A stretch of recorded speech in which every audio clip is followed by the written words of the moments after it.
Petite fille, j'entendais sans cesse parler de Vincennes. Pas pour aller pique-niquer dans le bois, mais parce que c'était là que mon père, le philosophe écrivain Robert Linhart, enseignait. Là qu'étudiaient tous ces jeunes gens qui venaient le soir à la maison refaire le monde.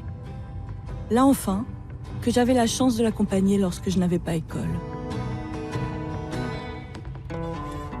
Alors un jour, je suis allée voir dans le bois ce qu'il restait de l'université de Vincennes. Now I wrote my own Bible, but I couldn't read the signs, mistaken for an amo, or simply pushed aside. The dog man from the field said, come on, don't be shy. You can't lose this battle if you just get out alive. There's a girl in the middle with a camera in her eyes, and she's asking me to follow her to paradise.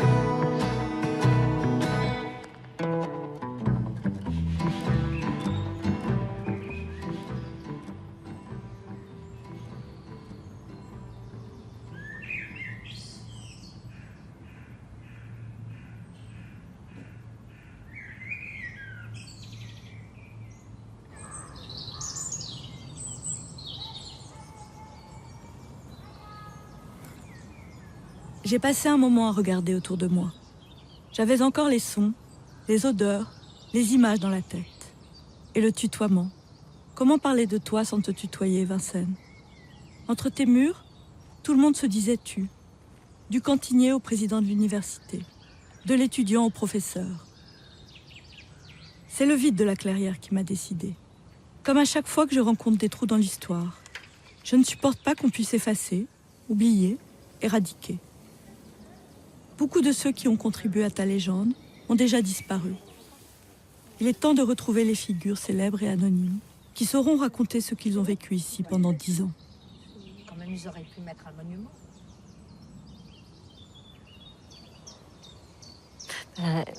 Ce vide n'est pas vide, hein. Il est saisissant.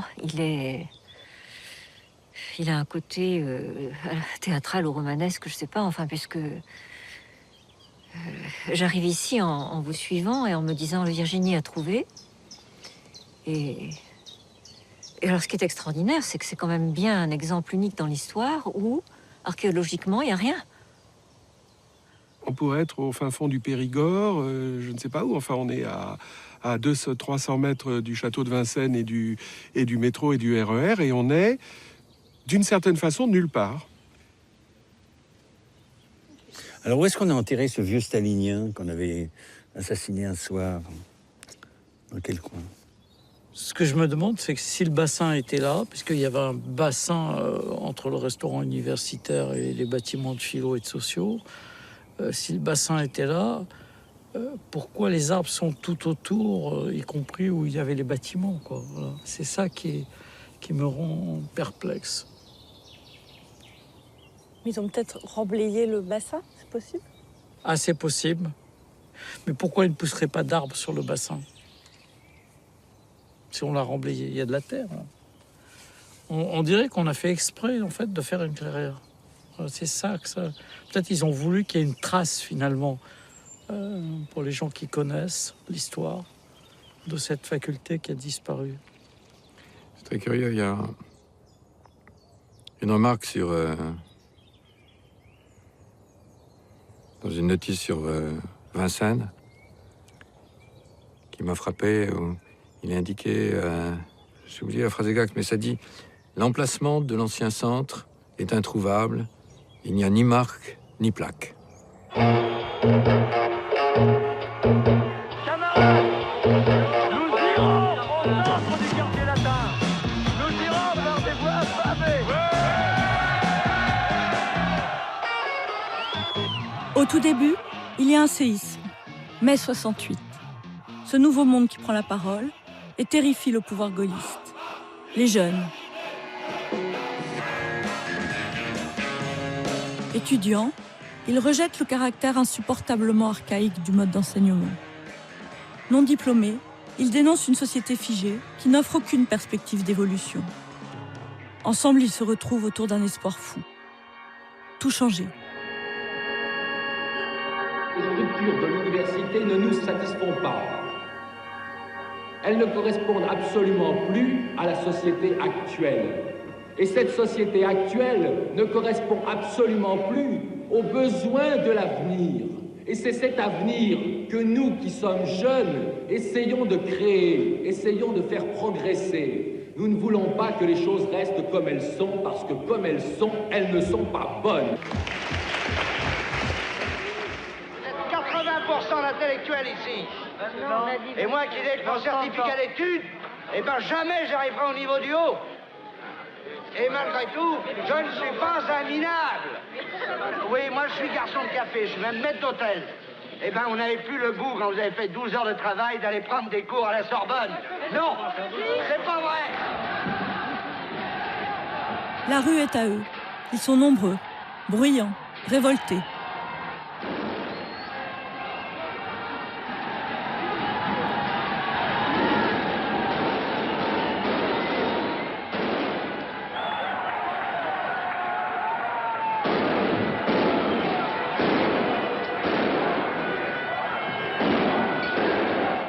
Dans l'urgence, Edgar Faure, le ministre de l'Éducation nationale, imagine alors une annexe de la Sorbonne. Il faut exiler les trublions du quartier latin à l'orée de Paris. Cette parité pouvant être rompue en faveur du corps enseignant. C'est là que tes fondateurs ont une idée de génie. Se saisir de l'opportunité pour faire de toi l'université de leurs rêves.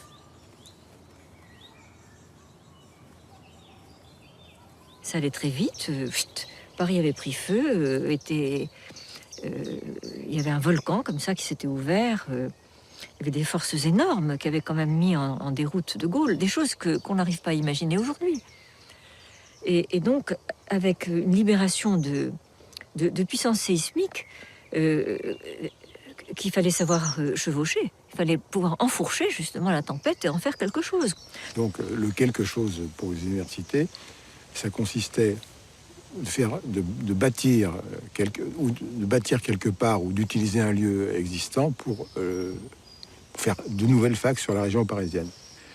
Donc voilà, c'est comme ça que je suis arrivé dans le projet de Vincennes. Moi, j'étais à ce moment-là professeur à Nanterre et je suis très proche de Raymond Lasvernias, qui était doyen de la Sorbonne et de Nanterre. Et donc, un jour, Lasvernias sort du ministère et il me dit Edgar Faure me propose des bâtiments préfabriqués qu'on va mettre je sais pas où et peut-être justement dans le bois de Vincennes ou un truc de ce genre. Et je peux dire que je pense que ça devait être dans l'heure. Je lui ai dit, alors, il faut les prendre et faire une université expérimentale.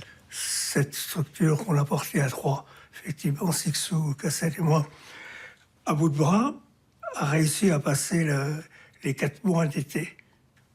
On s'est mis à rêver, et ce rêve, c'était avoir une université qui ne serait pas simplement une annexe de la Sorbonne, mais tout de suite, on a voulu en faire une vraie université.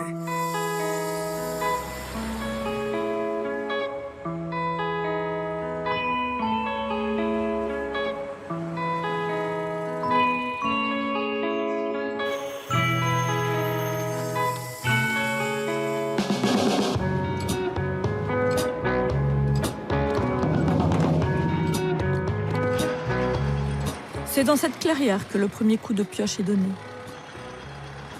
À elle seule, la construction de Vincennes symbolise une prouesse technique qui allie l'urgence politique du moment et l'incroyable champ des possibles ouvert par le mouvement de mai 68.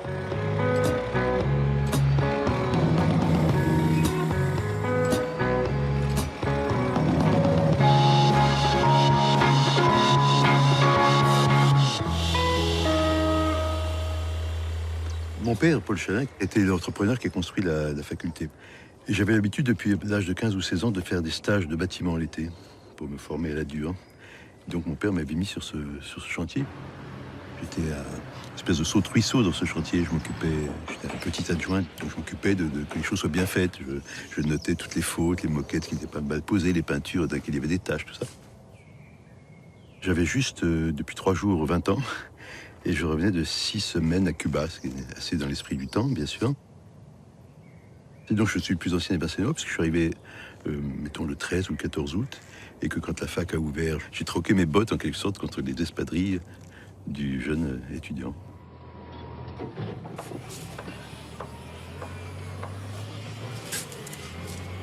On a essayé de rêver une autre université plus ouverte. Les bâtiments, c'était la relation entre les étudiants, c'était la relation entre les étudiants et les profs, et ça allait peut-être devenir la relation entre les étudiants et le monde extérieur, qui était absolument indispensable. Une des choses auxquelles je rêvais depuis toujours, c'était justement un mode de fonctionnement qui serait un mode de fonctionnement ultra moderne par rapport au fonctionnement à la fois hiérarchisé et répressif de l'université telle qu'elle s'exerçait avec la Sorbonne et son annexe Nanterre.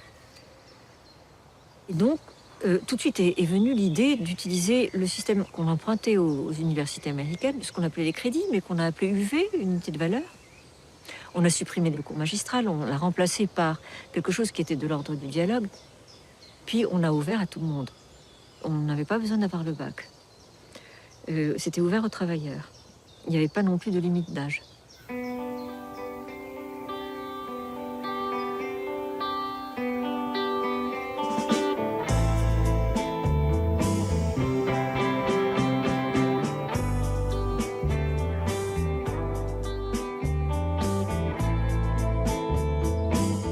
En 3 mois, montre en main, 30 000 mètres carrés surgissent de terre. Et à l'automne 68, Vincennes est flambant neuve et quasiment prête. Notre objectif, c'était que ça sorte à l'heure et que ça sorte les bâtiments comme on le souhaitait. Donc nous, on venait pour voir où ça en était. On se dit, bon sang, on a oublié la crèche. Or, la crèche, c'était un fétiche de mai 68. Il n'était pas concevable qu'une université ou qu'une fac moderne, contemporaine et tout ce que vous voudrez, après 68, n'ait pas de crèche. Le lendemain, on se présente au ministère, on demande à voir Michel Alliot. Il nous dit combien? 3 millions. Très bien, je vais en parler au président. Le président, c'était Edgar Faure. Il revient 5 minutes après, il me dit c'est d'accord. Ok, c'est d'accord. Nous, on appelle aussitôt, allez, la crèche, c'est bon. Voilà les procédures que nous utilisions pour bâtir Vincennes.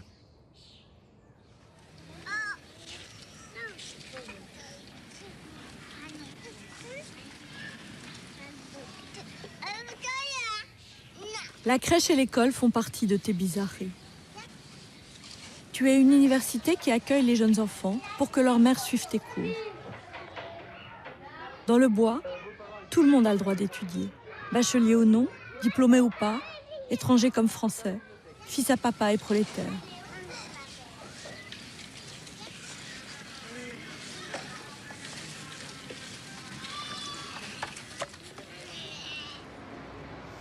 Et pour enseigner, tes fondateurs n'ont qu'une exigence, faire venir les meilleurs. Foucault a été contacté dans l'été 68 par Hélène Cixous, qui lui a proposé de participer à la création de Vincennes, à la fois à la réflexion générale et à la construction du département de philo. Nous sommes allés avec Foucault sur les sites boueux de Vincennes qui étaient encore en construction.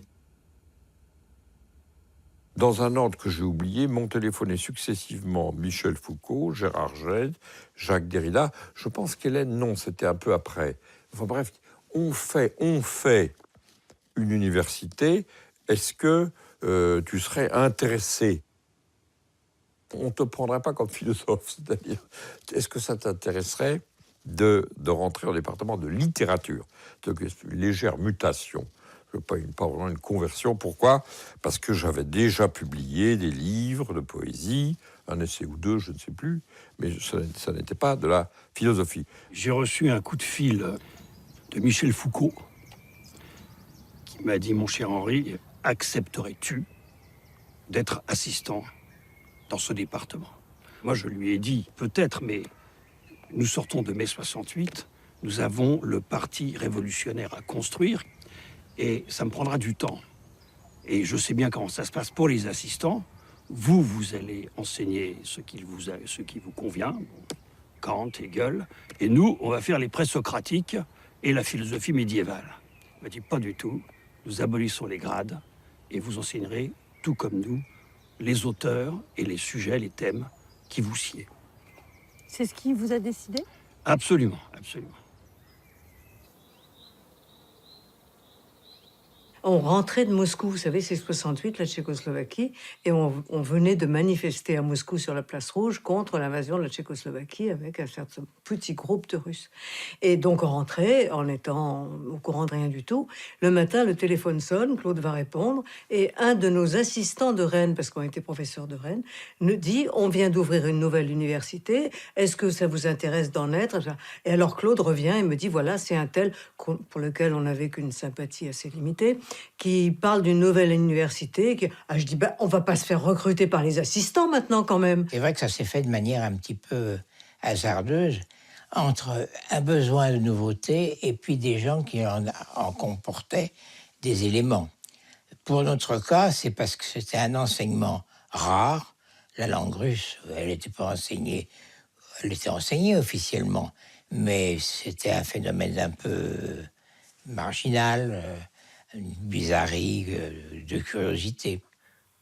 Je sais qu'on avait été avec le fiston qui était tout petit, on était tous les trois, on avait été voir ces bâtiments où cette université devait ouvrir, mais enfin ils étaient fermés, c'était dimanche, donc on a un peu vu le paysage extérieur, on était un peu étonnés mais intéressés parce que on avait, comme beaucoup d'autres enseignants, envie déjà de venir à Paris. Pour nous, c'était déjà venir à Paris, on savait pas trop ce qu'allait être cette université, mais bon, on était à Rennes et être à Paris était un peu l'arrivée.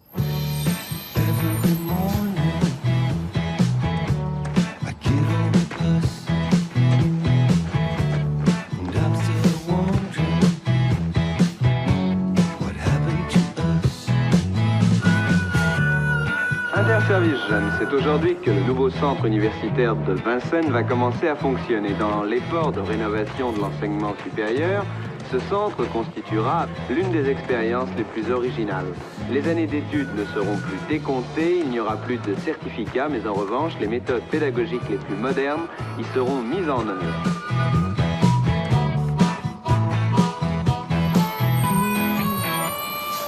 Je me souviens avoir pris le bus à Château de Vincennes, puisque c'est comme ça qu'on se rendait à ce moment-là au centre expérimental. On traversait les bois, il y avait des jeunes femmes qui semblaient attendre le chaland, il y avait des oiseaux, il y avait une ambiance.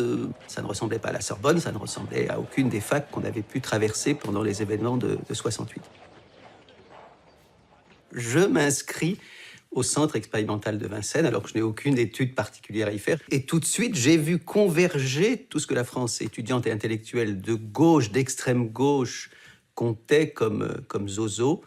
Et il y avait une sorte d'évidence qu'après mai 68, c'est là qu'il fallait se trouver. Nous étions toute une génération à espérer un autre type d'enseignement.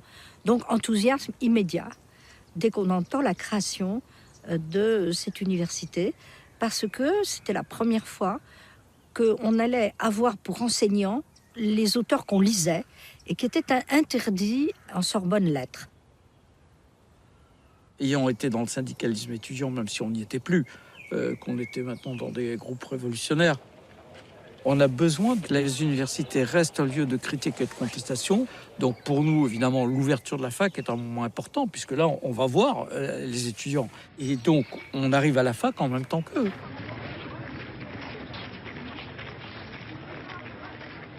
Ce qui est très frappant, évidemment, c'est que c'est un côté rêve américain. C'est-à-dire que c'est un campus. Voilà, on voit les arbres, là, on est à la campagne. Campus, campagne, voilà. On est en dehors de la ville, carrément. Je pense que c'est une première en France. Hein. Avec la seule réserve, c'est qu'on ne peut pas y dormir. Voilà, ils n'ont pas fait de chambre universitaire. Ils n'ont pas fait la cité universitaire de Nanterre. Ils se sont dit quand même qu'à un moment donné, qu'il valait mieux faire attention. L'impression d'arriver dans un petit aéroport de province, verre et aluminium, avec une entrée qui était plutôt une entrée principale, mais il n'y avait pas une entrée massive ou un truc comme dans un bâtiment d'université. Je trouvais ça très amusant comme lieu. C'est une petite fac ultra-moderne de l'époque, avec dans chaque salle les télévisions intérieures pour les cours, tout ce qu'il fallait, c'était net et propre. C'est essentiellement des petites salles, des salles confortables, hein. Il y a de la moquette partout, il y a des téléphones dans quasiment toutes les salles. Et alors vous, les gauchistes, vous arrivez, cette moquette, les téléphones, les nous, télévisions, ça nous va, ça vous fait pas rêver quand même? Non, mais ça nous va, c'est sympa. Il y a des assemblées générales des départements, les responsables des départements expliquent leurs projets, les étudiants peuvent s'exprimer et critiquer les projets. Je me rappelle très bien, comme je sortais d'histoire géo, je suis allé à la G de géographie et j'ai fait une critique épistémologique de la géographie.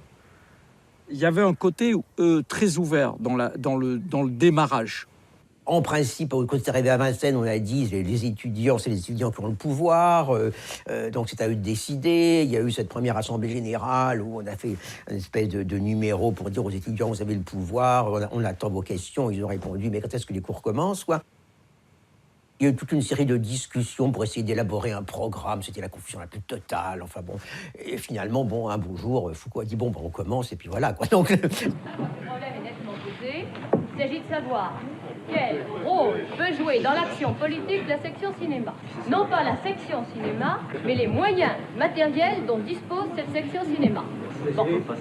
À qui appartiennent les moyens de cette section cinéma, sinon à ceux qui la composent? Les moyens matériels de cette section cinéma n'existent pas. Premier point. Deuxième point, le matériel auquel vous venez de faire allusion appartient au centre universitaire de Vincennes. À qui appartient le matériel du centre universitaire de Vincennes, sinon à ceux qui le composent? On vous propose précisément de faire des commissions pour en disposer et juger de l'ensemble des éléments.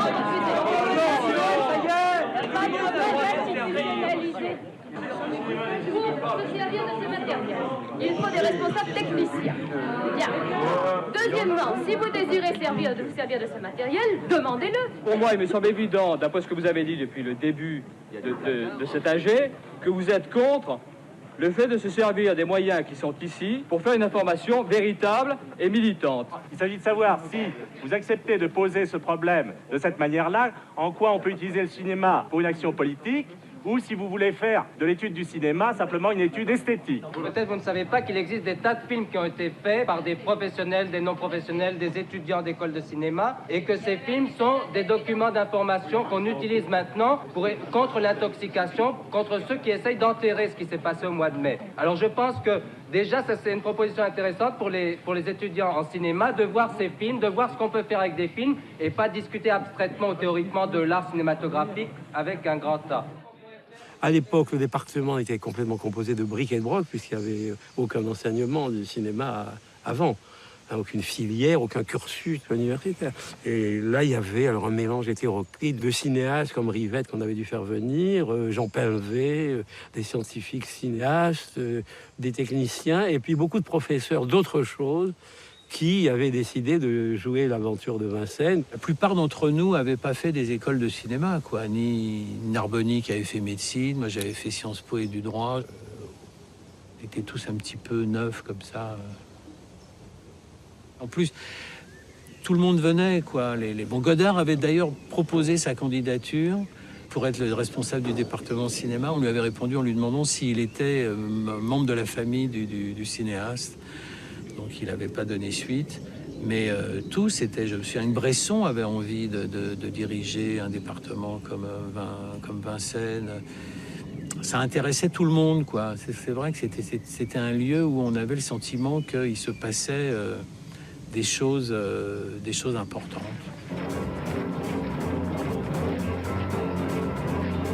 Aujourd'hui, les étudiants de Vincennes ont passé différents tests et ont dialogué avec les enseignants.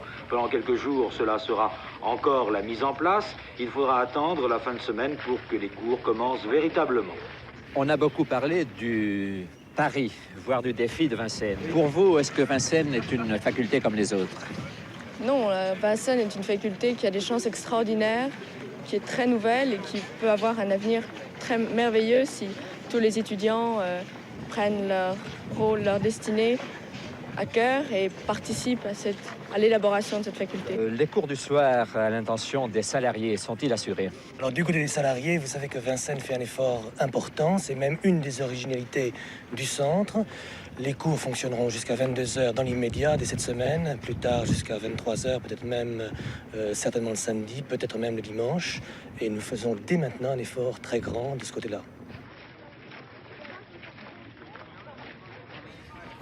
Définition lapidaire, je suis bac-3, c'est-à-dire que inadapté à l'école, voilà.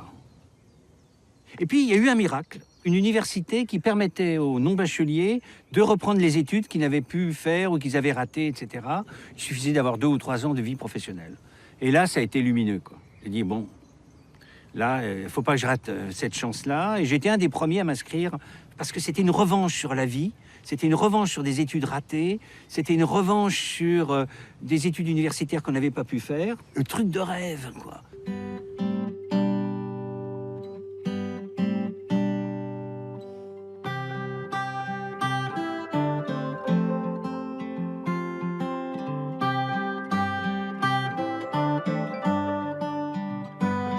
Moi, je suis d'une famille de paysans avec 9 gosses, qui était dans les Yvelines, pour qui l'idée d'aller à l'université, il y a eu un essai d'une de mes sœurs. Après ça, je sais pas si c'était une question d'argent, ça s'est un peu mal passé, quoi.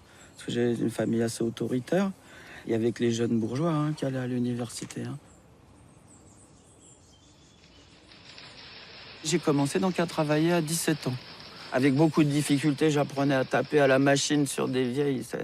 on voit plus ça que dans les musées, les Underwood, là, où j'en pleurais tellement j'avais du mal à apprendre ça. Donc, je rêvais d'autre chose, quoi. 68 commence, je connaissais pas du tout le milieu universitaire. La première fois que j'ai vraiment rencontré ça, c'est dans la cour de la Sorbonne, à la suite d'une manif. Par contre, les manifs, ça me plaisait bien. Puis en plus, là, j'étais assez révolté, Et donc, Vincennes, je suis venu m'inscrire avec l'encouragement de mon copain. Alors, si c'était ici, il doit rester des restes de transpiration parce que je suis venu en mourant de peur. J'en tremblais, je me souviens, m'inscrire à cette fac en me disant vraiment, c'est incroyable, quoi. Voilà.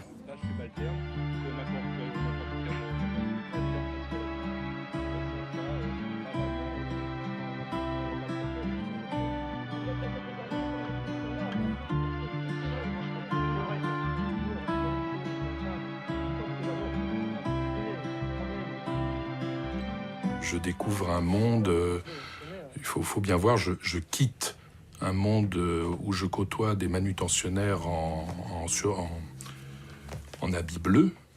Je porte moi une blouse grise dans ma gare de fret et j'arrive à Vincennes, j'écarquille les yeux, j'ai l'impression d'être arrivé sur la Lune, quoi. Je prends un dossier, je remplis un dossier sur un coin de table, on me dit il faut rencontrer un gars, qu'est-ce que vous voulez faire ? Moi, je dis, j'aime voyager, je voudrais découvrir l'île de Pâques, ça a toujours été une de mes marottes. Et je dis, je voudrais faire de la géographie. Pourquoi de la géographie ? Mystère et boule de gomme.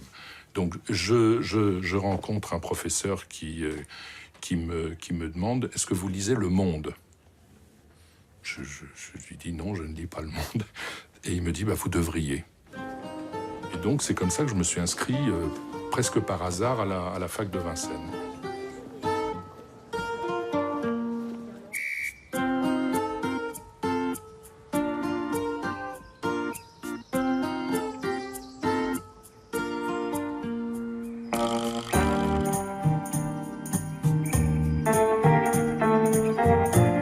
Très vite, Vincennes, tu concentres tous les espoirs. Il y a ceux qui rêvent d'une nouvelle vie et ceux qui t'ont choisi comme base arrière de la révolution à venir. Pour les gauchistes, en ce début d'année 69, ça ne fait aucun doute. C'est du bois que partira le nouvel élan. Pendant toute une période qui dure assez longtemps, nous sommes des gauchistes libres, libérés. Il y a eu tout de suite dans le lieu même quelque chose qui était assez excitant. Rester fidèle à la tradition révolutionnaire de mai. C'est dire que seule la violence révolutionnaire renversera le pouvoir. C'est comprendre aussi qu'à certains moments, on peut emprunter d'autres voies que la voie violente.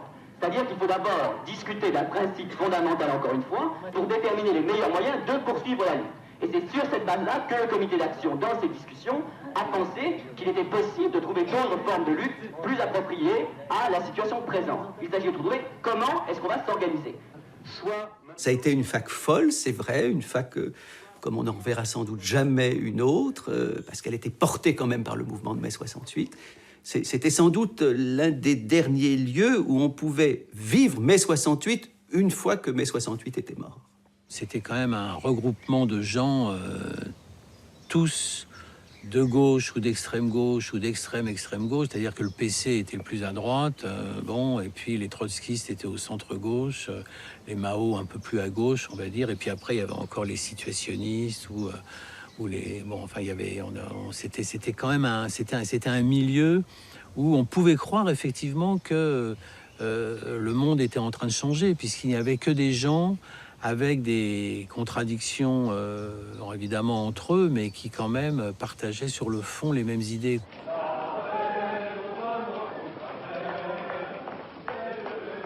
À Vincennes, les gauchistes sont chez eux, et ils entendent le démontrer le plus rapidement possible. Plus personne ne se souvient pourquoi, mais 3 semaines jour pour jour, après son inauguration, la fac connaît sa première occupation. C'est loin d'être la dernière. C'est à 1h du matin que les forces de police, 200 gendarmes mobiles, matraques à la main et armes à la bretelle, sont venus mettre fin à l'occupation de l'université de Vincennes, commencée vers 19h, après une assemblée générale de professeurs et d'étudiants. Les CRS sont autour. Alors, il faut quand même les empêcher d'entrer. Donc, on fait des barricades. Donc, on prend des tables, on empile des tables, on empile des chaises. Comme il y a des escaliers, ça monte quand même sur 2-3 étages, on bloque aussi les escaliers. Et passé minuit, les CRS arrivent avec la technique de la tortue, comme ça, leur bouclier, et s'installent au bas d'escalier.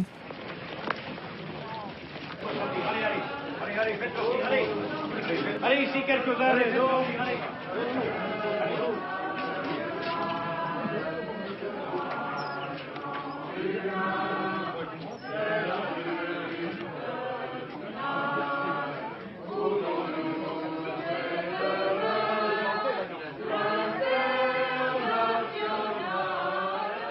Un des paysagistes de Paris 8 a vu cette idée subtile de disposer à l'entrée des grands bâtiments, au moins au début, des tas de galets, à peu près de cette taille.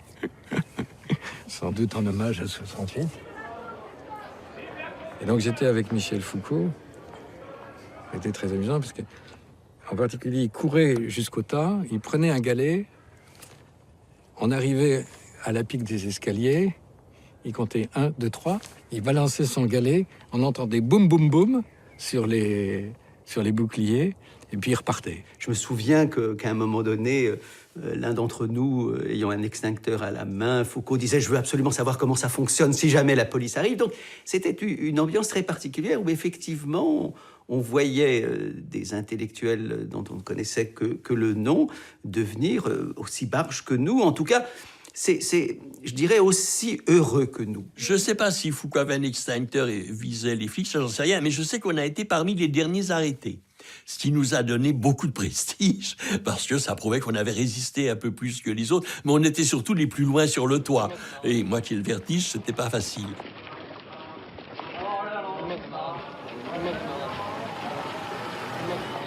C'était notre première épopée avec la police. On en a eu beaucoup après.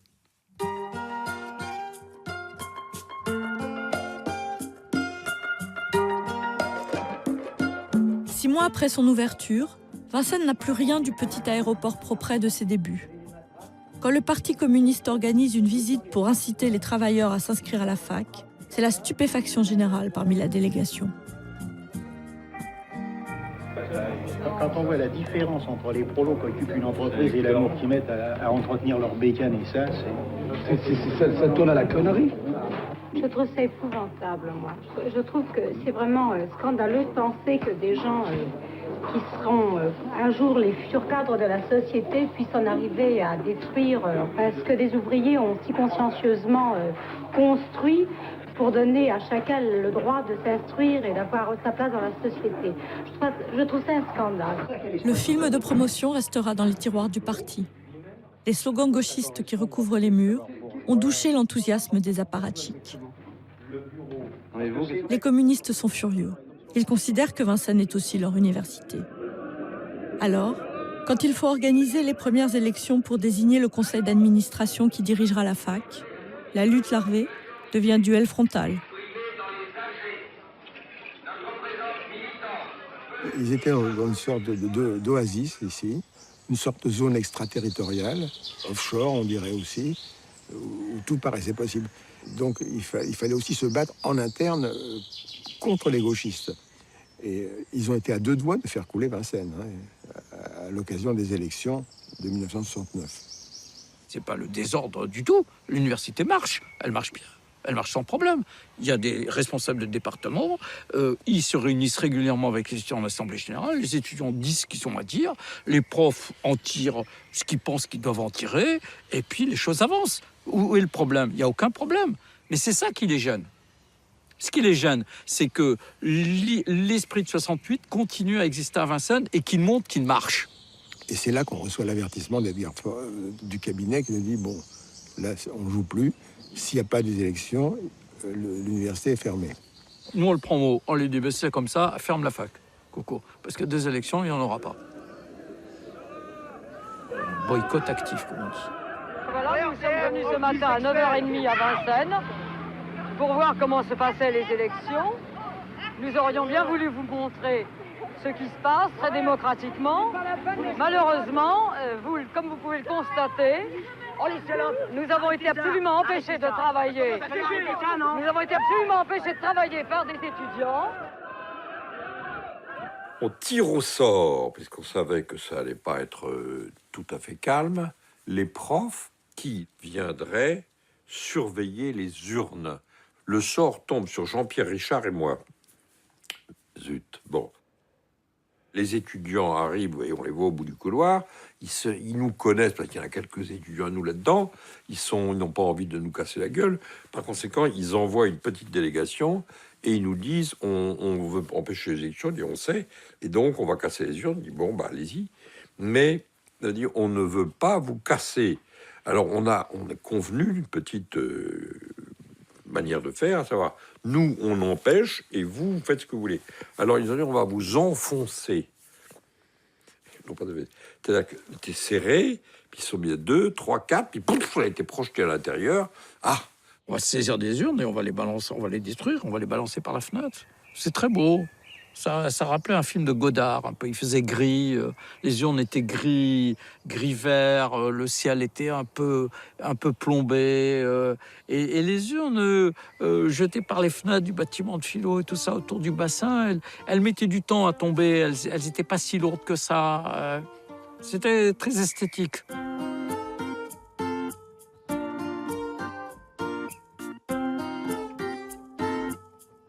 Il y avait les urnes qui flottaient dans le bassin. Je me souviens que j'ai rencontré François Châtelet. Je lui ai dit, c'est un beau jour. Il m'a dit, ah oui, c'est un beau jour. Enfin, ça a été quelque chose. Bon, une certaine exaltation de la lutte.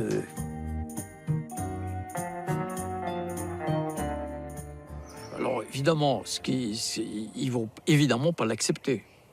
Voilà. Donc là, on décide d'employer les grands moyens. On fait protéger l'accès aux locaux par, disons, des camarades de la CGT. Des gros bras. Oui, bien sûr. C'était pas des... Non. Pas des camarades fleurs bleues, des vrais gros... Non, pas du tout. Ils n'étaient pas dans le registre bisounours. Ils étaient dissuasifs, disons, voilà. On a bloqué l'accès aux éléments gauchistes qui voulaient absolument monter à l'assaut. Donc vers 4-5 heures d'après-midi, on était tranquille. Il y avait eu des élections. On a amélioré les résultats pour qu'ils ne soient pas complètement dérisoires. On a fait voter quelques gens qui n'auraient pas pu venir voter. Enfin, sur le papier, il y avait un conseil d'administration. Mais c'est comme ça, hein. On avait 20 ans, 25 ans, on n'avait pas d'expérience. On n'avait pas d'adultes avec qui parler. Il n'y avait pas de gens qui avaient de l'expérience. Enfin, on était une génération révolutionnaire orpheline. On avait personne derrière nous, hein, pour nous dire pense à ça, pense à ça.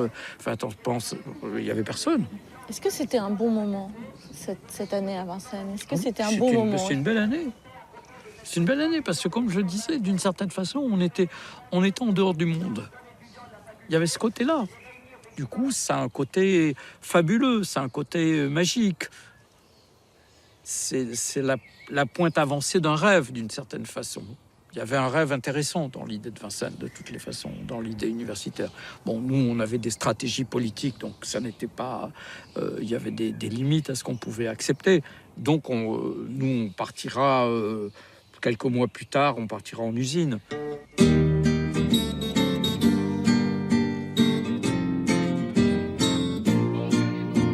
Écoutez-les, nos voix qui montent des usines, nos voix de prolétaires qui disent y en a marre, marre de se lever tous les jours à 5 heures pour prendre un car, un train, parqué comme du bétail, marre de la machine qui nous saoule la tête, marre du chef-faillon, du chrono qui nous crève, marre de la vie d'esclave, de la vie de misère. Écoutez-les, nos voix, elles annoncent la guerre. Nous sommes les nouveaux partisans, francs-tireurs de la guerre de classe. Le camp du peuple est notre camp, nous sommes les nouveaux partisans.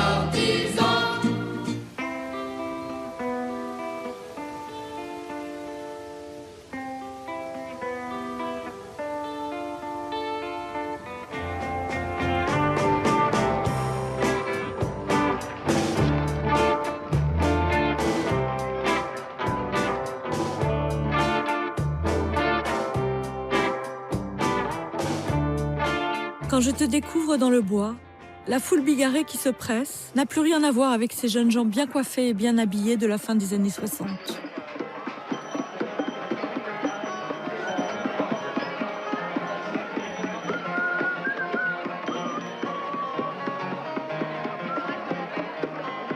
Nous sommes au seuil d'une nouvelle décennie et mon père Robert Linhart, appelé par François Châtelet, a rejoint le département de philosophie. Moi, j'aime aussitôt l'entrée de cette université, qui commence par un vaste marché aux puces appelé le souk.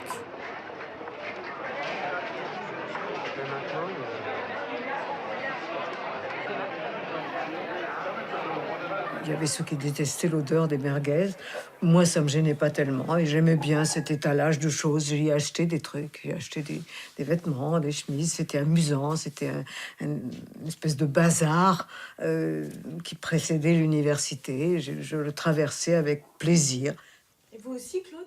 Vous achetiez des chemises dans le souk? Oh non. Lui, non, mais moi, je lui en ai acheté. Oui, c'était Irène qui les achetait. Oh, les souks, bon, il y a toujours eu les souks. Il y avait de tout. Il y avait des souks... je pense qu'il y avait un souk généralisé. Dans le même temps où il y avait dans le grand hall de la fac un souk insensé, enfin, une sorte de marchand du temple, enfin, bon, qui s'y trouvait là. Dans le même temps, on avait l'impression qu'on passait des heures à pinailler, à se chamailler. Dans le même temps, le savoir était présent. Le savoir passait dans toutes les salles. Vous rentriez tout d'un coup dans une salle, personne ne vous demandait si vous étiez étudiant ou pas, vous vous asseyez, et pendant 1 heure, pendant 2 heures, vous écoutiez quelque chose qui certainement allait vous marquer pour toute votre vie. Tous les plus grands linguistes, psychanalystes, philosophes, historiens, cinéastes de France, de l'étranger, sont là. Aucune université américaine, même avec les moyens qu'elles peuvent avoir aujourd'hui, ne pourrait se payer le casting qui existe à ce moment-là à Vincennes. On rentrait, on poussait une porte, on rentrait chez Deleuze. On poussait une autre porte, on rentrait chez La Passade. On poussait une 3e porte, on rentrait chez Foucault. Les gens étaient éberlués. C'est-à-dire que, par exemple, les cours des grands, des très grands, je pense à Deleuze, je pense à Lyotard, je pense à Châtelet, il y avait une rangée de magnétos sur les premières tables. Imaginez, le petit Sacher Masoch, il naît, son père est directeur de prison, il naît dans une prison. Bon. Est-ce qu'il appréhende son père comme père ou est-ce qu'il l'appréhende comme gardien de prison? Je dirais, et même déjà bébé, même avant de parler. Vous me direz, il n'a pas de comparaison. Il n'a pas de comparaison. Il n'y a pas lui à faire une comparaison. Hein? Il ne parle pas, il ne se dit pas, je suis dans une prison, où mon père dirige la prison. Ce qu'il éprouve, c'est une certaine constellation très impressionnante, qui est celui d'une puissance sur un endroit noir et fermé. Et peu importe qu'il ne compare pas, qu'au besoin il ne sache même pas qu'il y a d'autres endroits, mais je dis, ça va de soi que tout petit déjà, il ne vit pas simplement son père comme père, il vit son père sous la puissance père et ET, et tout ça étant indissociable, père et gardien de prison. Deleuze écrivait en parlant. Il était un professeur très socratique, absolument merveilleux, d'intelligence. Il commentait les textes avec sa voix chantante, que j'ai toujours comparée à celle de Charles Trenet. Et là, on avait des vrais maîtres, plus du tout des mandarins, qui élaboraient leurs pensées en même temps qu'ils enseignaient, et qui étaient tout à fait extraordinaires. Et puis, je me souviens aussi de Michel Foucault. Il y avait un côté très étonnant chez cet homme, avec son col roulé blanc et ses vestons d'une grande élégance. Et puis, dès qu'il parlait, la somme d'érudition.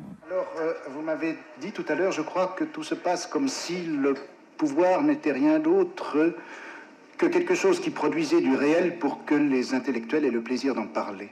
Alors, je répondrai ceci, c'est que si vraiment le pouvoir ne crée d'autre réel que celui qui donne l'occasion aux intellectuels de parler, comme le pouvoir, c'est une chose agréable. Deuxièmement, vous m'avez demandé pourquoi je parle du pouvoir. Bien, si j'ai parlé de l'enfermement des fous, c'est parce que l'enfermement des fous existait et que je souhaitais que l'enfermement des fous n'existe plus.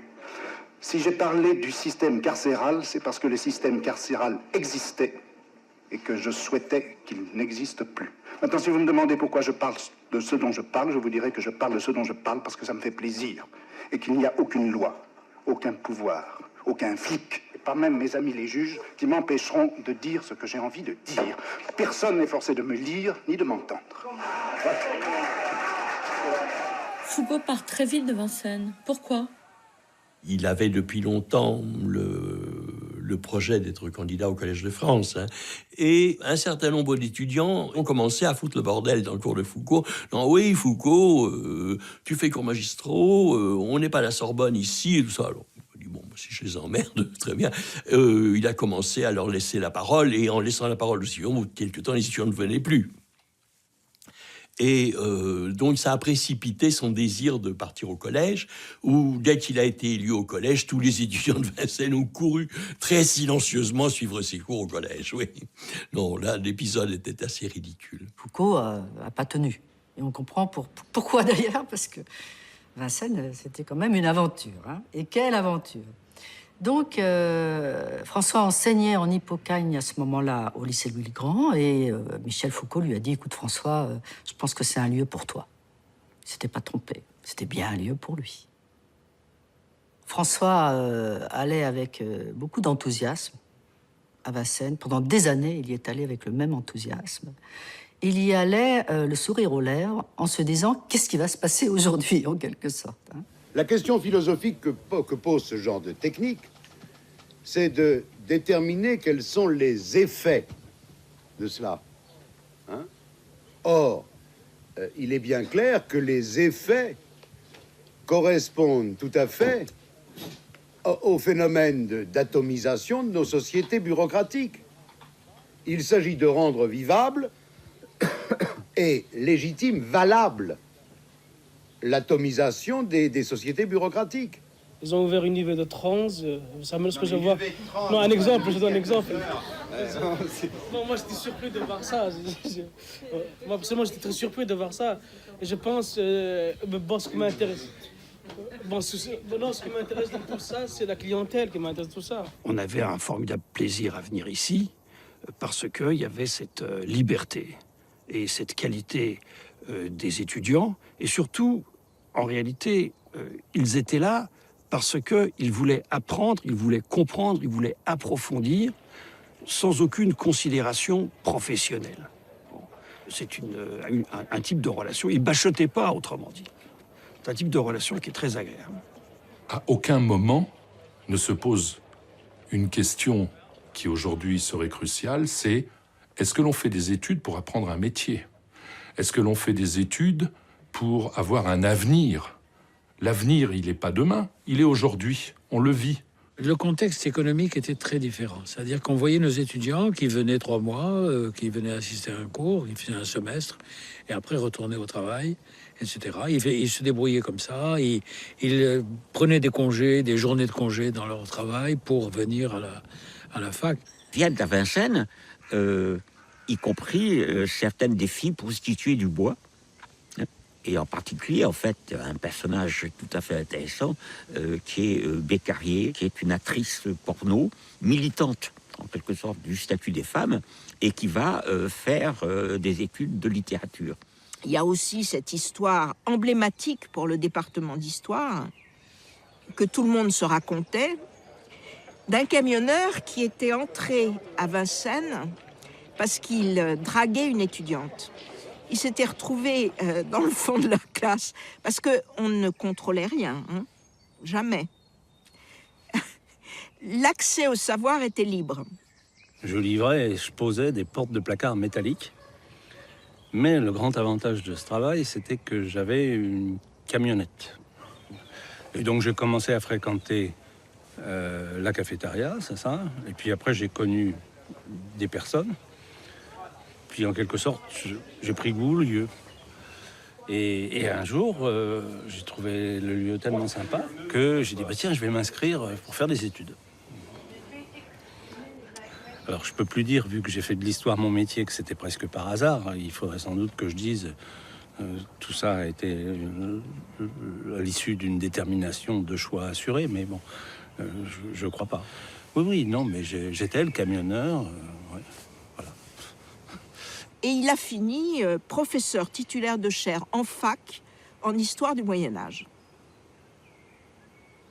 J'ai bien l'intention de vous parler de ces enseignants merveilleux, parce que il y a quelque chose qui a changé fondamentalement dans ma vie. C'est que je suis rentré un peu par hasard, mais j'ai pris le goût de l'histoire grâce à des enseignants. J'ai envie vraiment d'insister là-dessus. Figurez-vous qu'il y avait des gens comme Madeleine Rébériou, comme Jacques Julliard, Michel Vinocq et bien d'autres. Jean Bouvier, pour moi, le choc a été tellement fort que quand j'ai eu fini, je suis revenu le voir pour commencer des recherches sous sa direction. Donc il y avait là des gens qui vous donnaient envie de faire de l'histoire et qui vous donnaient envie de travailler. Moi, je travaillais et donc je pouvais faire des cours le soir et le samedi, alors que dans les autres universités, il n'y avait pas beaucoup on ne pouvait pas aller le soir à l'université. Donc, il n'y avait que Vincennes, pour moi. C'était pas une classe. C'était plus, je sais pas, une discussion de... C'était comme les Grecs, quoi. Moi, je crois que Vincennes, c'est un endroit qui a rendu les gens intelligents. Vraiment. Vraiment. Quand on en est sorti, on était plus intelligents qu'avant. Et aussi, je crois, parce que peut-être qu'on était intelligents avant, mais on ne le savait pas. Et là, ils nous ont aidés à le trouver. C'est ça que j'ai trouvé de merveilleux à Vincennes, c'est que l'école, c'était pas la prison. Alors que moi, quand j'étais petite, c'est ce que je trouvais. Et c'est pour ça que je me suis sauvée. Voilà. Et j'ai loupé plein de choses à cause d'eux. Et heureusement, on a eu un Vincennes pour rattraper ça. Mais c'est vrai que je pense que mais ça marche pas en France. Surtout au niveau de l'école. Je comprends pas. Je veux dire, il y a plein de mômes qui vont pas à l'école. Peut-être qu'un jour, ils auraient envie d'avoir Vincennes pour reprendre. C'est comme ça. C'est dommage.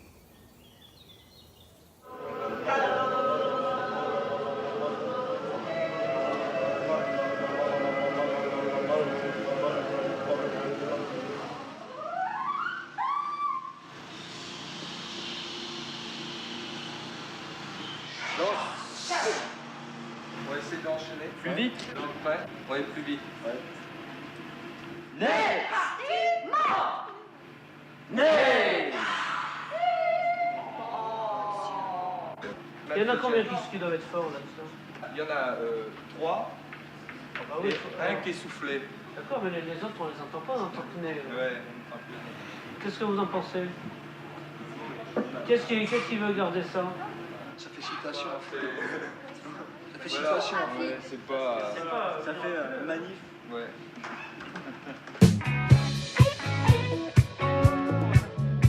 On parle de Vincennes comme d'un Berkeley français. Le monde entier vient dans ta clairière, fasciné par l'inventivité dont font preuve tes enseignements, inconnus jusqu'alors en France. La musicologie, les sciences de l'éducation, la linguistique, l'informatique ou encore la psychanalyse.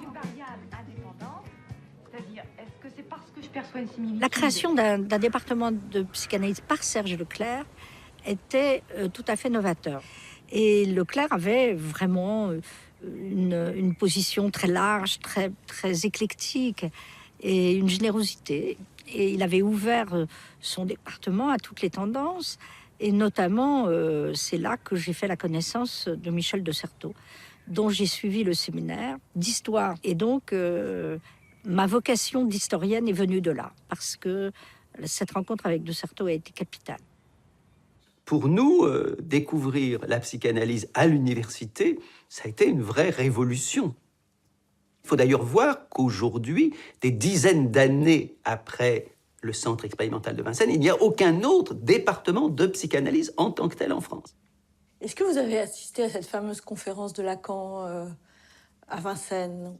Je me souviens de cet amphi absolument bourré de monde, cette scène mémorable d'un type qui voulut se déshabiller devant Lacan, et Lacan lui a dit « mais allez-y, continuez ». Enfin bon, ce qui va plutôt, pour le coup, déstabiliser lui, l'énergumène. Et c'est là que Lacan a en effet prononcé cette phrase absolument étonnante. « Je vais vous dire ce que vous voulez ». Il s'adressait quand même, si j'ose dire, à la crème de la contestation locale. Donc, effectivement, les oreilles se sont dressées et il nous a dit ce que vous voulez, c'est un maître et vous l'aurez. Ce qui était assez merveilleux là chez Lacan, c'est qu'il s'offrait à une critique, à être contesté, et puis il était le contestataire lui-même, qui contestait d'ailleurs l'université de Vincennes.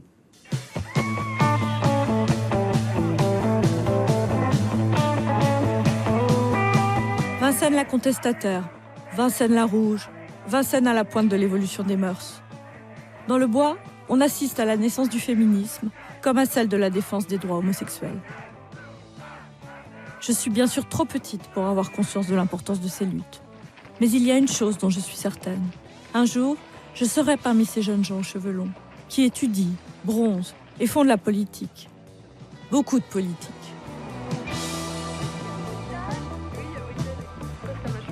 Dites-moi, est-ce que vous adhérez au MLF? Non. Qu'est-ce que c'est? Je vais à des réunions, quand j'ai le temps.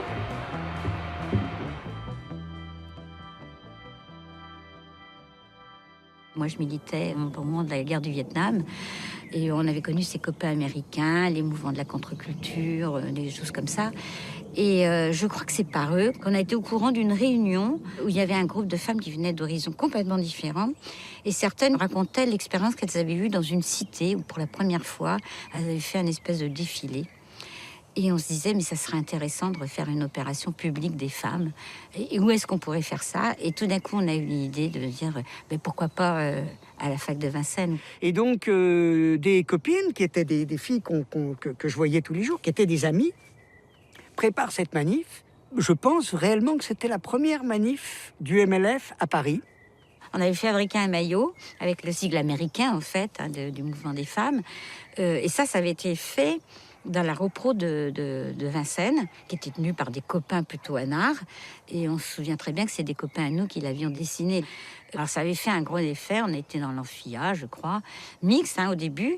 Puis à un moment donné, on a dit ça suffit, les mecs, vous sortez. On a besoin de parler entre femmes. Moi, je me suis un peu emporté en disant, mais les filles, ça va bien, avec vos conneries, c'est vraiment comme ça. Hein. Le conflit entre les hommes et les femmes, il n'a pas lieu d'être là. C'est pas un conflit qui se résoudra maintenant. On abat d'abord le capital, et une fois que le grand capital sera abattu, on verra, on réglera ces problèmes en interne. Elles me sont tombées dessus.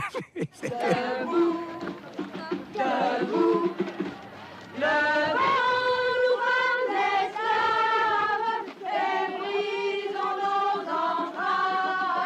Debout, debout, asservis, humiliés, les femmes, achetées, vendues, violées.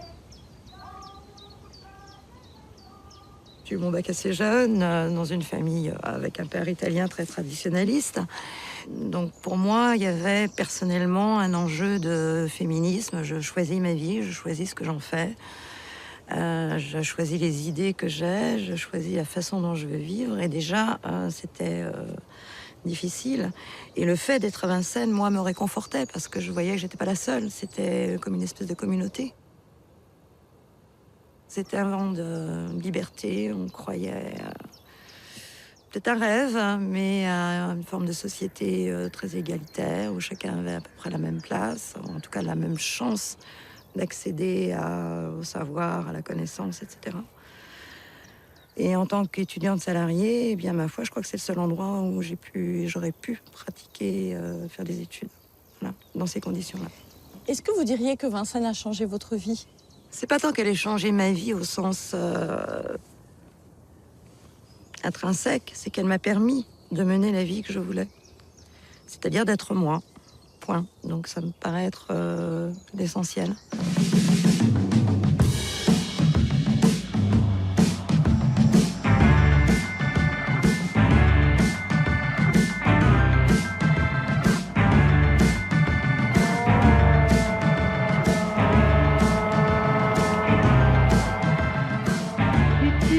Fermer les yeux, de détourner la tête, car ce n'est ni par le chant ni par le regard que j'opère. Regarde-moi qu'un aveugle, rapide que le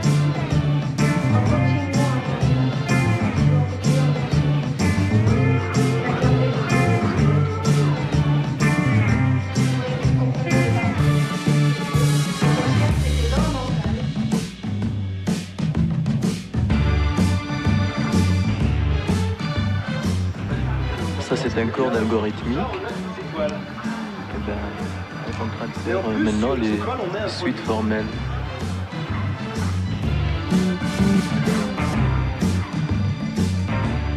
Dès que le temps le permettait, les courses se faisaient sur les pelouses ou dans le bois.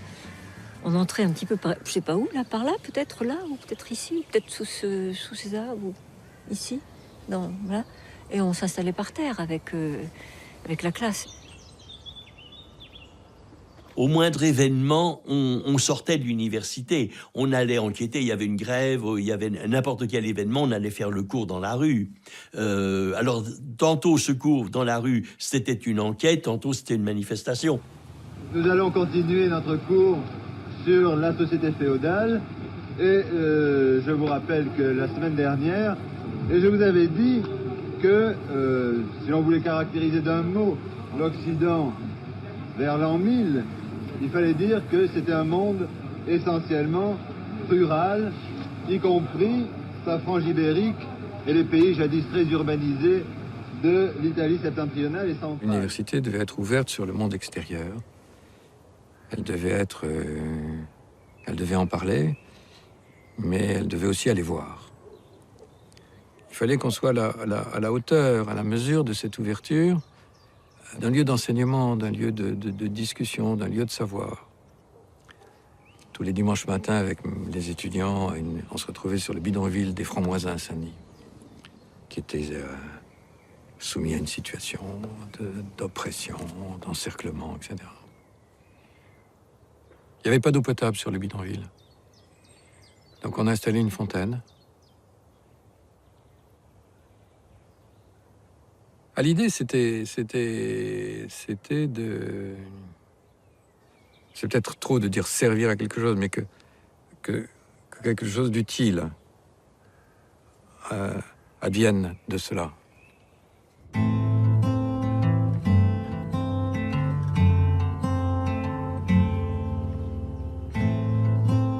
Se coltiner au monde réel, ne pas être seulement l'intellectuel qui dispense le savoir. C'est aussi ce qui animait mon père lorsqu'il enseignait à Vincennes tout en militant à l'extrême gauche. Quand j'imaginais ce film, je savais que je ne pourrais pas compter sur son témoignage. À lui, qui a choisi le silence sur toutes ces questions depuis tant d'années. Et puis, miracle des archives, je l'ai découvert dans une interview filmée par le département cinéma de la fac. Image rare, précieuse, où je le retrouve tel que ma mémoire d'enfant l'a conservé. Paroles qui datent d'il y a presque 40 ans et résonnent avec celles que je recueille aujourd'hui dans la clairière. Quand le gouvernement a lancé son plan de soi-disant restructuration de la sidérurgie, en fait de liquidation du bassin de Longwy, un certain nombre d'enseignants et d'étudiants de Vincennes sont allés faire des enquêtes, ont essayé de mettre sur pied une espèce de dénonciation systématique. Il me semble que ce sont des choses très importantes parce que, on est très peu informés. La presse et la télévision sont, comme vous le savez, extrêmement muselées. Donc, les universités, à l'heure actuelle, jouent un rôle évidemment limité, mais très important dans la communication de l'information. Ça pourrait être la vocation d'une université comme Vincennes. Dans ce cas-là, il faut qu'elle se mette... Si elle se met à gauche, il y avait vraiment un mélange comme ça de vie réelle, enfin, et même créative, on va dire, en tout cas intellectuelle, etc., et de politique, quoi. C'est-à-dire il y avait une fusion qui est, que moi j'ai plus jamais connue après.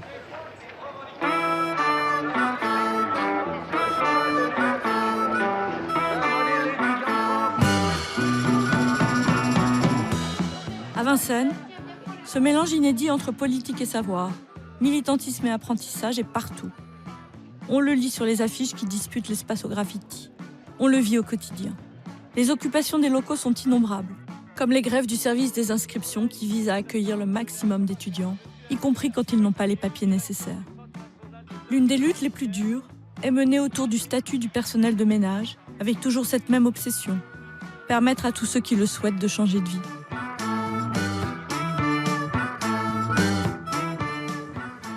Vincennes donnait la possibilité des gens d'évoluer, de ne pas être toujours ce qu'ils sont, d'être autre chose. Ouais. Je suis arrivé de mon village étant très jeune. Juste au moment où il y avait un mouvement que les ouvriers devaient être intégrés comme les personnels de Paris 8. Ils étaient 16 ouvriers du nettoyage qui étaient tous des immigrés, soit africains, marocains, algériens. Et c'est à une époque où on expulsait facilement quand même. Hein.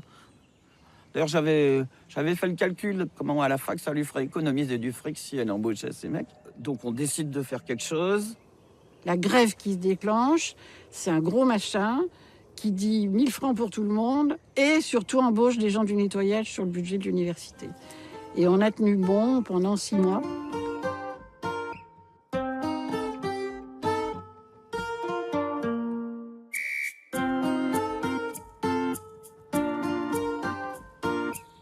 Cette grève, elle a été dure. Il y a eu des gros affrontements puisque on a séquestré un président qui était du PCF, qui à l'époque était Friot. Donc on l'a séquestré pendant 3 jours. Friot était très stoïque et les gens l'insultaient, le traitaient de traître à la classe ouvrière, etc. Et il restait sympa. Il refusait qu'on appelle les flics, par exemple. La séquestration, c'était tout de même un excès. Bon, moi, j'ai accepté parce qu'il y avait une espèce de front. Comment ça, vous avez accepté? Vous avez accepté d'être séquestré? Ben, bien sûr. Donc, j'allais pas me tuer, hein. Et puis, comment dirais-je, j'étais solidaire aussi de cette action. Sur le fond, j'étais pour. Oui, non, mais sur le fond, oui. Mais enfin, la séquestration, c'est quand même un acte violent dont tu as été victime et que tu as vécu en tant que victime. Tu es resté quand même une semaine à l'hôpital, sérieusement. Vous avez eu un malaise cardiaque, finalement, quand même. Oui. J'ai appris, il y a quelques mois, qu'en fait, il avait été hospitalisé et qu'il avait demandé à tous ses amis de surtout ne pas en parler. Et je trouve ça assez élégant, d'ailleurs, mais... En même temps, je trouve ça fou, quoi. On était quand même assez inconscients. Hein. On a donc obtenu l'embauche des gens du nettoyage. C'était ce qu'on appellerait maintenant une lutte victorieuse contre la précarité, voilà. Parce que le mot précaire, on ne l'utilisait pas. Hein. Mais je pense que c'est tout à fait ça. Et ça serait bien si ça pouvait donner des idées aux autres pour que ça continue. Bon. On a développé aussi, après, des plans de formation. Tu as des gens qui sont devenus des techniciens de cinéma, des vidéastes, des électriciens qualifiés. Tout ça, c'est des belles histoires. Tu es en quelle année? Bon, maintenant, j'entends ma 4e année. La fac nous avait mis des personnes à notre disposition qui nous apprenaient l'alphabet. C'est là que j'ai appris des formations en électronique. Voilà, des cours de soir. Et c'est à la suite de ces cours de soir-là que je travaillais dans le service audiovisuel. Et maintenant, c'est moi qui suis responsable de ce service-là, aujourd'hui.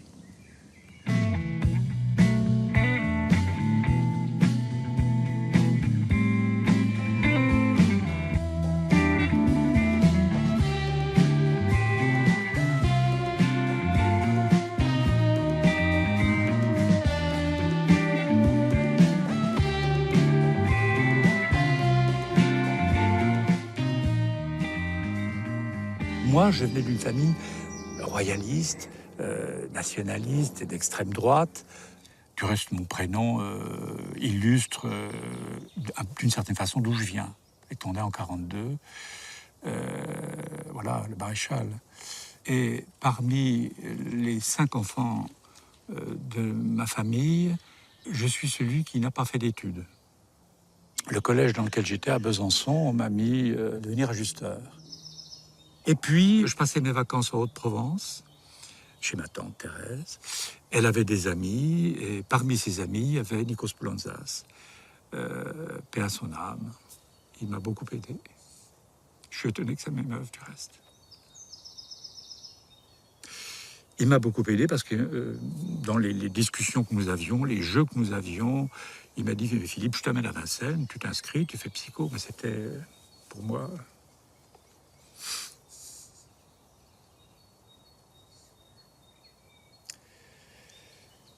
C'était vertigineux. Parce que j'avais pas une représentation de moi-même dans ça, à ce niveau-là.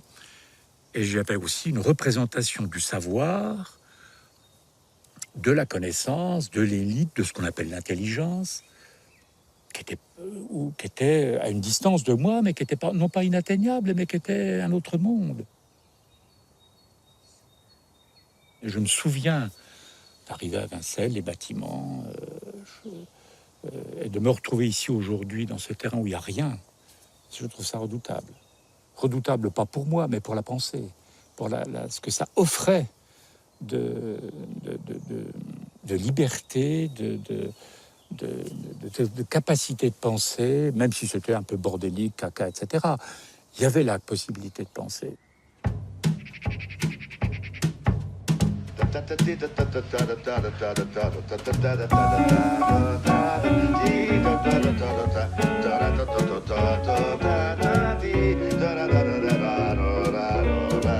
Benedetto Marcello.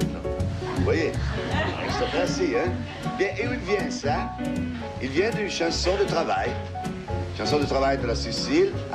Il y a des cavernes énormes à Syracuse. Très grand. Et dedans, il y a des gens qui font le travail. Ça s'appelle Cordari. Cordari, c'était celui-là qui intrecciano les cordes. Come font? Tresse les cordes. There are actually two quite distinct versions of the U.S. role in the world as viewed by American elite groups. The first version is what I think. Je crois qu'il est bon de savoir quelle est la vision de l'élite américaine, de celle qui détient le pouvoir à l'intérieur des États-Unis. En réalité, il y a deux versions de cette vision. D'abord, la première version qu'on pourrait appeler la religion d'État, qui règne surtout dans le journalisme et à l'université. Vincennes gagne un nouveau surnom, la forêt pensante. Sa célébrité est à son zénith. Les effectifs doublent, triplent, quadruplent. Victime de son succès, le bordel règne en maître et son aspect se déglingue à vue d'œil. Certains prétendent que c'est l'époque qui veut ça. C'est loin d'être aussi simple. Il ne faut pas oublier que Vincennes a été créée pour être une université d'environ 8000 étudiants. Et on va arriver dans les années 76 jusqu'à avoir 32 000 étudiants, ce qui fait à la fois éclater les locaux, mais aussi fait exploser complètement, au fond, les problèmes d'encadrement. Dès le départ, et même sur un plan budgétaire, on est complètement débordé. Tout est difficile, parce que trouver une salle est difficile, parce qu'on ne s'entend plus, parce qu'on est serrés les uns contre les autres, parce que les beaux poufs ont disparu et qu'on n'a pas assez de chaises. Que ça a été populaire, ça c'était évident. Que ça a été submergé, c'était évident. Mais rien n'aurait empêché l'État de pourvoir. On avait 5 étudiants sur une chaise, 4 tables pour 40 personnes. Bon, mais on avait l'habitude quand même. On était surpeuplés, mais c'était le signe de la nécessité, de la justesse du geste. Un jour, j'arrive dans la salle de cours attribuée. Il n'y avait plus un meuble, plus une chaise. Les fenêtres étaient cassées. C'était pourtant l'hiver ou le début de l'hiver. Les portes étaient arrachées. Et il y avait au milieu, c'est resté pour moi un sommet, donc je dis un petit différent. Il y avait au milieu une cabine téléphonique transformée en chiotte. Et alors, ce jour-là, j'ai dit aux étudiants, toujours très, très sympathiques, j'ai dit, écoutez, non, là, on ne peut pas travailler comme ça, donc on reviendra une autre fois. Il y a toute une population qui a commencé à démonter pour les commercialiser ou les utiliser à ses propres fins privées, toutes sortes d'instruments, comme par exemple les loquets qui fermaient les toilettes. Bon, quand même très désagréable. Et il y avait une affiche à l'entrée de la cafétéria disant « Ne quittez pas Vincennes sans avoir visité son musée pornographique ».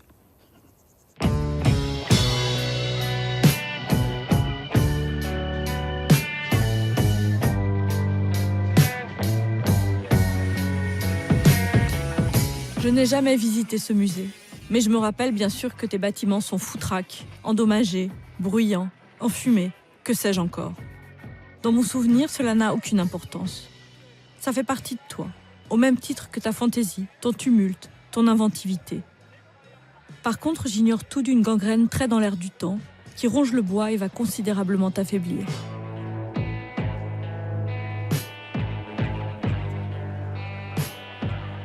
On voyait les mecs, ils dealaient dans plein resto U.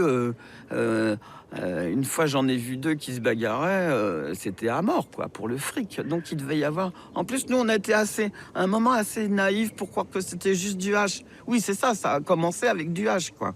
Petit à petit, tu te rends compte que l'emprise de la drogue, elle se fait pas seulement pour des gens qui viennent de l'extérieur et qui deviennent consommateurs et qui se mettent dans un coin avec leurs dealers, pourquoi pas, mais que petit à petit, ça commence aussi à gagner les copains. Enfin, pas les copains, mais des gens du personnel. Moi, j'ai souvenir de 2-3 personnes qui étaient des mères de famille, tout ce qui avait de plus normal, et qui, un beau jour, on les a retrouvées. Enfin, on en a sauvé une, on n'en a pas sauvé 2.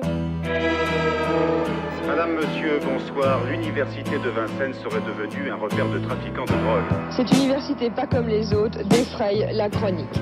Madame Sonia Seité, secrétaire d'État aux universités, avait parlé de l'université Paris 8, Vincennes, comme d'une ville interdite où se tient ouvertement un marché de la drogue. J'étais membre du cabinet d'Alice Onisseïté depuis 1976 et Vincennes était un lieu d'agitation qui posait problème, y compris à nous au niveau du cabinet du ministre.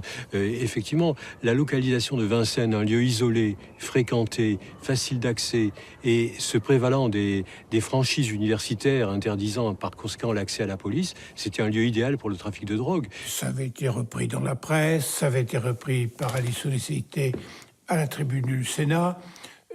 C'est évidemment le type d'accusation qui pouvait entraîner éventuellement une fermeture pure et simple de l'université. D'après la loi, ce ne sont ni le gouvernement, ni le secrétaire d'État aux universités, ni son représentant régional, le recteur chancelier des universités de Paris, qui disposent du pouvoir à l'université de Vincennes. C'est le président élu de cette université qui dispose du pouvoir, qu'il l'exerce. Elle a cherché à mettre de l'huile sur le feu de tous les problèmes. C'était Vincennes en accusation dans ses discours où que ce soit.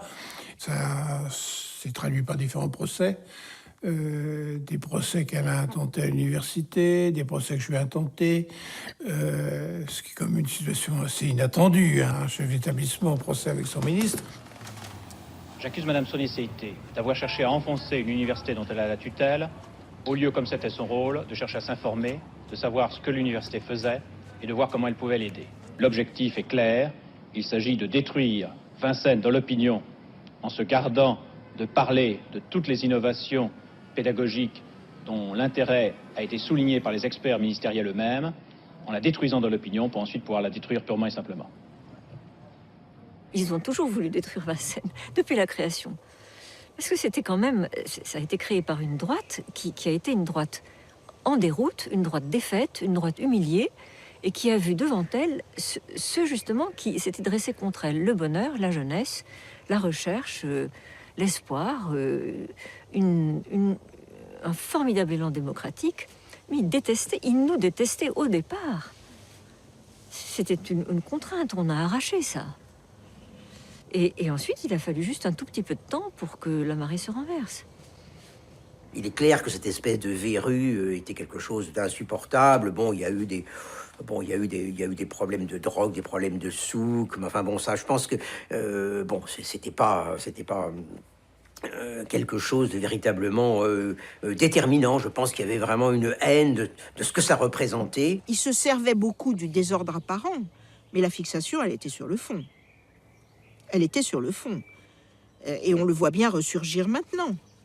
Sur le fond, comme maintien de 68, comme...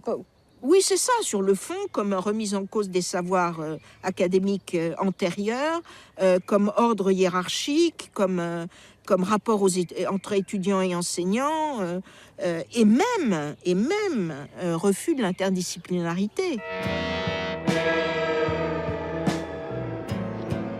Il y a aujourd'hui une nouvelle affaire de Vincennes. Origine du conflit, l'obligation pour l'université de quitter le bois de Vincennes, où les terrains qu'elle occupe lui avaient été concédés pour 10 ans en 1968 par la ville de Paris. Tout le monde pensait qu'on renouvellerait au bout de 10 ans. D'ailleurs, les bâtiments n'ont pas été construits pour durer 10 ans, mais pour durer 50 ans.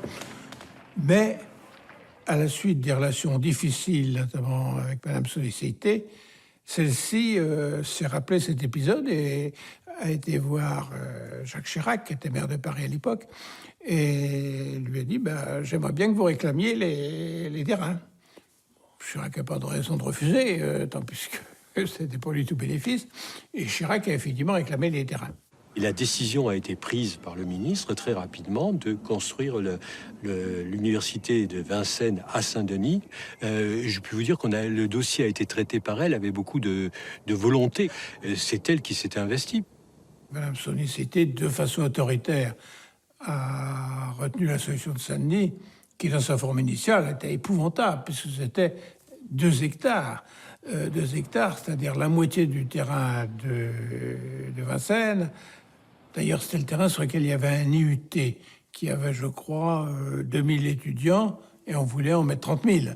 C'était vraiment une provocation.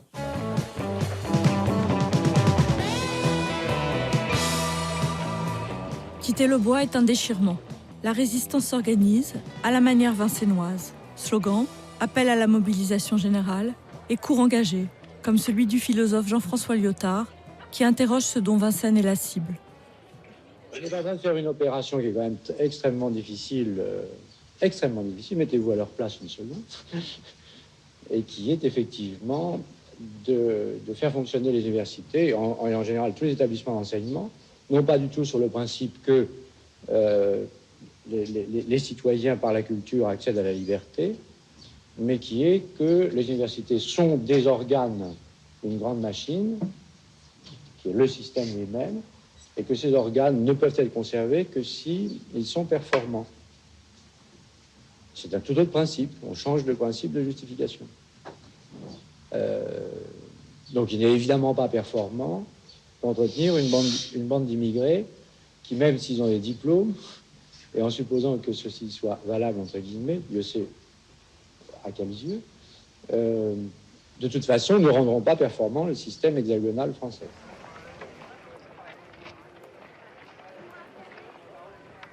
Donc évidemment, tout le monde a été mobilisé pour rester à Vincennes, quoi. Donc on a fait... Il y a une photo d'ailleurs où je suis dans une manifestation contre l'installation à Saint-Denis, en présence de Merlin. Il y avait vraiment l'idée que ça, si ça disparaissait, ça pourrait pas se reconstruire ailleurs. Pendant au moins 2 ans, on ne croyait pas au déménagement. On racontait que les sols de Saint-Denis étaient pourris à queue, qu'on ne pouvait rien construire. Et un jour, on fait une grande manifestation, boulevard Saint-Germain.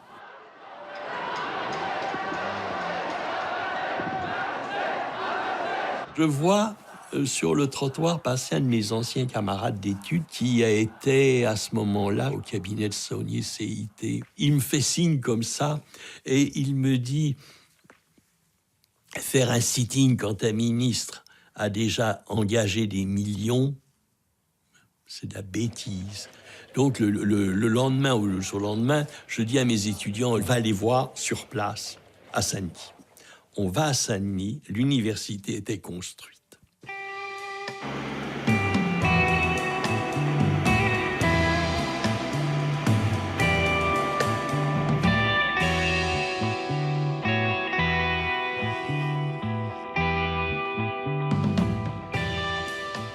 Ce qui était amusant sur la construction à Saint-Denis, c'était la localisation.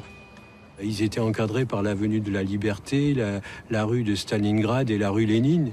Il manquait plus que le carrefour de Longue Marche pour les maoïstes. Il y a une volonté totalitaire de destruction qui est une rareté dans la vie contemporaine. Ils ont voulu notre peau en tant qu'institution, en tant que personnalité, et tout ça, oui. Bah, c'est plutôt un mérite d'avoir été l'objet d'une telle virulence. Le point critique pour nous, c'était la phase déménagement qu'on avait anticipé en se disant s'ils veulent pas aller à Saint-Denis, ça va être une épreuve de force à la fois politique, technique. Et là, je ne sais pas si ça a été volontaire de leur part ou s'ils se sont pris les pieds dans le tapis, mais à notre grande surprise, Pierre Merlin a démissionné avec une partie de son conseil.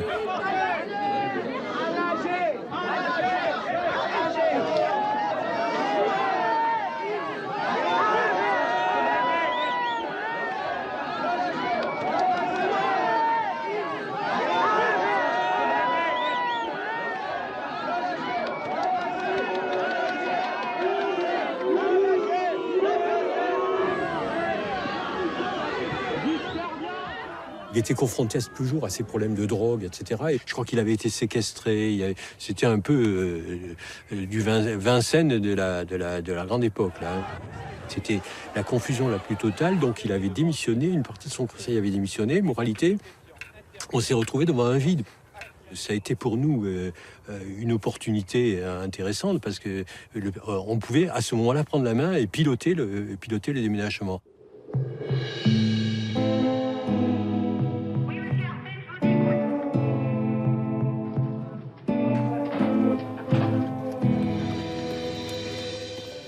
Sur ordre du ministère, le déménagement s'opère en catimini et à toute vitesse. Les camions ne portent aucune marque distinctive, comme s'il s'agissait d'une opération honteuse, et les véhicules de police qui encerclent la clairière font barrage. On a été sur place et évidemment, on ne nous laissait pas passer. Nous avons escaladé la clôture et sommes entrés dans le campus, d'où j'ai pris un petit film qui est le témoin. Témoin qui montre au moins une chose d'ailleurs, c'est que nous sommes arrivés peut-être 2 heures après le début de l'opération. 2 heures après, aucun bâtiment n'était plus utilisable.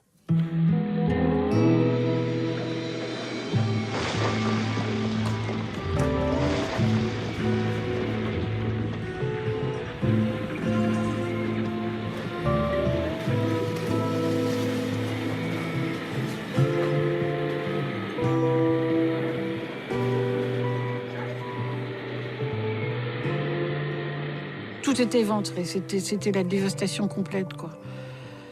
Et ouais, c'était un drôle de truc, hein. C'est impressionnant. Et puis, voilà, quand on est rentré à la maison complètement abasourdi. Ça a été rasé en 3 jours. Bon, disons, l'université a fermé. Le lendemain, les bulldozers arrivaient. C'était fini, quoi. Là. Et pour l'essentiel, c'était que le symbole disparaisse.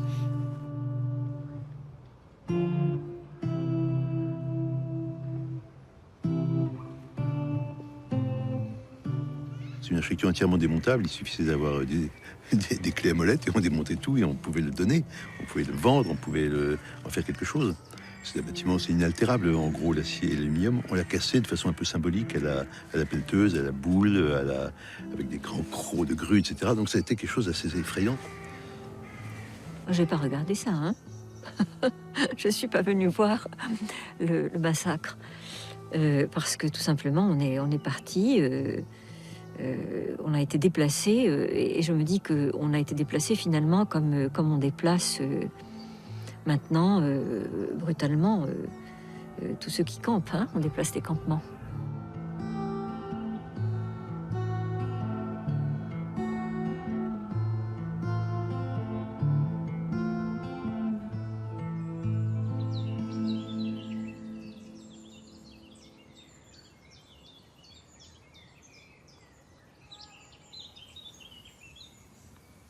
Vous m'avez fait faire un truc très, très dur, de revenir en arrière. Ça, c'est difficile. Mais je suis contente. Et s'ils en ouvrent une autre, je reviens. Qu'est-ce qui reste? Une émotion. Je ne peux pas rouvrir un livre de Deleuze. Vous voyez, je suis ému en vous en parlant. Je me dis, tout ça, ça s'est fait un peu là. Cette pensée brillante.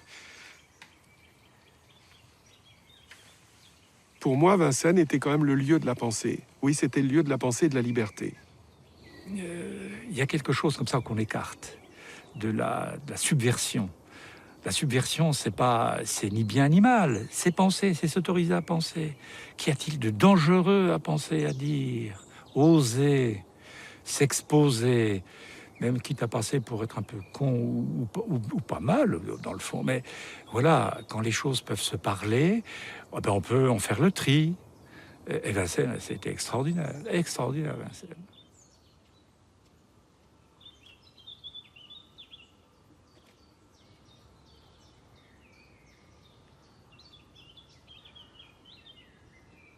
Après mon baccalauréat, lorsque je me suis inscrite à la fac, je me rappelle précisément de mon sentiment de déception les premiers jours. Où était la joie d'apprendre et de transmettre dont j'avais été témoin petite fille? Je ne l'ai jamais retrouvée.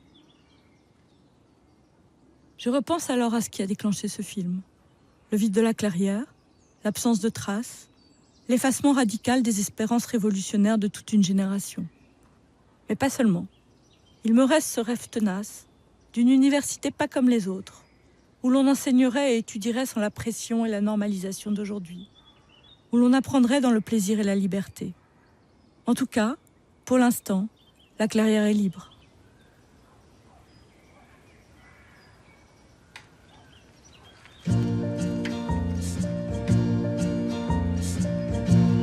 Je t'emmène voyage vers une contrée sauvage, prêt pour un safari, en pleine ville, en plein cœur de Paris. On remontera le fleuve, il te faudra faire preuve de courage. Au moment d'accoster sur le rivage, dans la jungle, prends garde à toi. Chacun peut devenir une proie.